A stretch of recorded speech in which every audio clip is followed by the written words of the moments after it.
open the door. Okay, so I made the mistake of saying to my dean, Martin Yong, who is one of the most amazing persons I've ever come across. They call him the Chinese Ram, and he is so smart. He runs one of the main practices in China called Malaspam. He's the dean at USC, and it's unbelievable what's happening there right now, because we're bringing in Francois Roche, Manuel Delanda, Frank Gehry's teaching there now. It's been, Roland Snooks, the whole place has been transformed. And he's also a winemaker. He has one of the most famous wineries in China, and so on. And he was listed as one of the 3 top architects in the world, with Rem and Zaha. Whether he is or not, I don't know. But anyway, he was listed that in a recent survey. I said to him, I said, we've done a digital city, let's go and why don't we do a real thing now? So he said, yeah, okay. And the next day he fixed me up to go and talk to the guys in Shenzhen. And they have a site there, a new CBD, Central Business District, where there is a bridge. You can see the bridge coming in from Hong Kong, across into this site here, which the bottom half of which is on the right is mainly taken up by customs posts, and on the left by housing. But on the top section, the lighted section is basically the new CBD. And I went down and digital cities has been produced, and I showed the work we've done, and they didn't realize it was just student work, and they thought I was an authority on digital cities. And so they commissioned us to look at this proposal they made for the new CBD, which was completely crazy in many ways. They wanted to have a CBD because CBDs look good, and as you come across the bridge, you see the CBD. They wanted to have, they needed a space to put a stadium for the, I think it's the 2012 World Student Games or something. Anyway, the stadium is on the right of the site, and they wanted to have some kind of lake, which is there. And they also already have these, even though the place has not been built, they already have these Grand Prix motorboat races in this lake. And because the lake's there, they kind of squashed up, they squeezed the buildings, so the buildings are quite intense urbanism. Some of these buildings are 250 meters high, they're pretty tall buildings. It was it's completely dumb, in a way. And so they asked us to try and look at this scheme and to critique it and try and understand it and provide maybe an alternative, to evaluate it, but then provide maybe an alternative. So we used digital tools. Everything was scripted in Maya, Mel scripting, to examine this. And we did some exercises looking at, because the main thing, what was most important for us was understanding the developer logic, because nothing will happen without the economic engine of capitalism itself. And we found this actually surprisingly intelligent. Because at the back of the site there was a subway line. One of the key factors is how close you are to a subway station. And in fact, it becomes, as you get towards away from there, the demand is less, so the buildings are not likely to be quite so tall.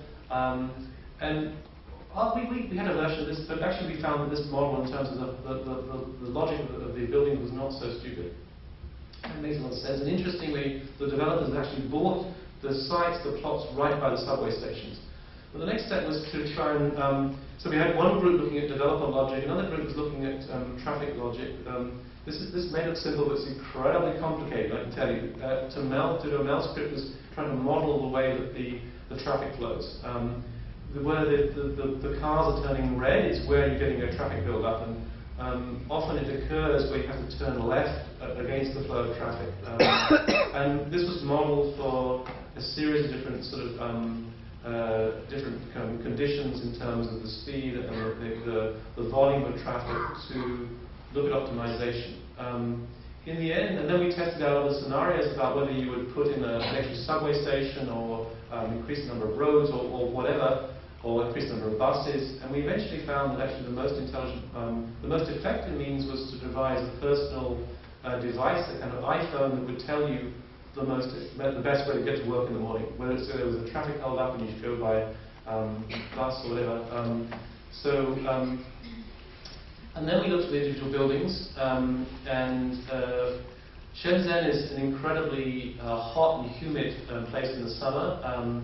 So we had two logics. One was a sand dune logic. So the plinths of the towers were generated according to the logic of sand dune. And sand dune is a form of material computation. It's computing a kind of ideal form to allow for the flow of wind. And you can see kind of sand dune logic here in the base here. And then a logic of sun shading, screening.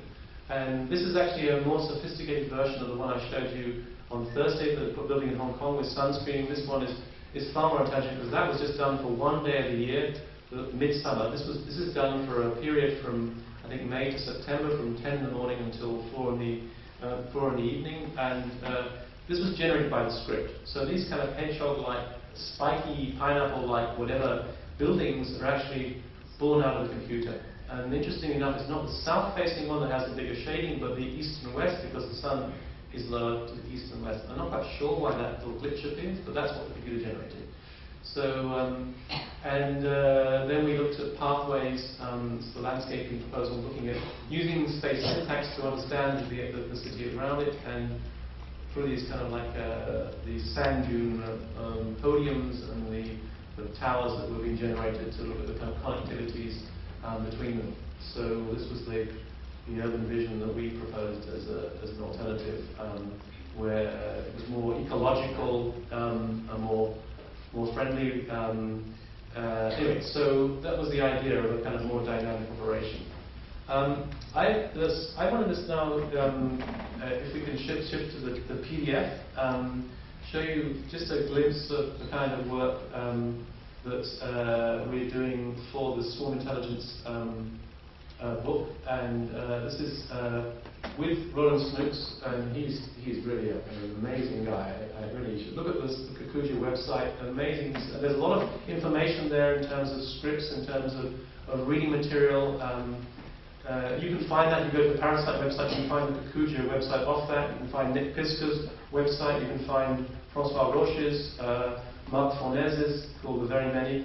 There's a lot of websites there, and I would encourage you to have a look at the website, because although we're doing a book, books take too long. We're doing this in China. We haven't finished this yet. This is an unedited version.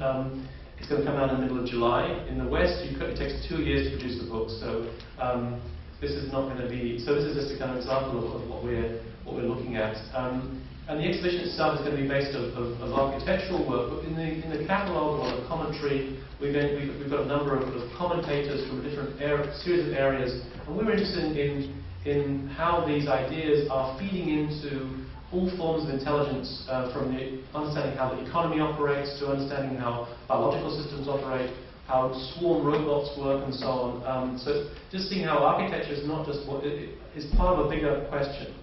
So trying to situate the designs within a broader context. This is slime mold, one of the earlier, where they discovered that slime mold is a thing you find in the garden. And what's interesting, it's made up of individual components, but when they're looking for food, they come together as a single, as it were, organism, which is really perverse. But it embeds the logic of swarm intelligence. And you can find some videos of slime molds on YouTube. It's one of the most fascinating creatures in biology. So this example of some work from Foster's. The specialist geometry group is one of the kind of digital research units that was set up in practices that is really informing their production of buildings, and they used a point cloud to understand. I'm not quite sure what the behavior was, but anyway, this was part of one of the projects that they've been using. We interviewed John Holland, who is the godfather of emergence, who was he was the first PhD in computation in the States, and he was the one who invented or developed genetic algorithms. The idea that you could use biology in computational systems in order to breed better results, not to optimize them, but to improve things gradually through successive iterations. This was the interview with him. This is the work of Casey Rees. If you go online and Google Casey Rees, you can see some amazing work on his website. Casey was the guy who developed processing, and he made it available to everyone. You can use processing, and he's a professor of media arts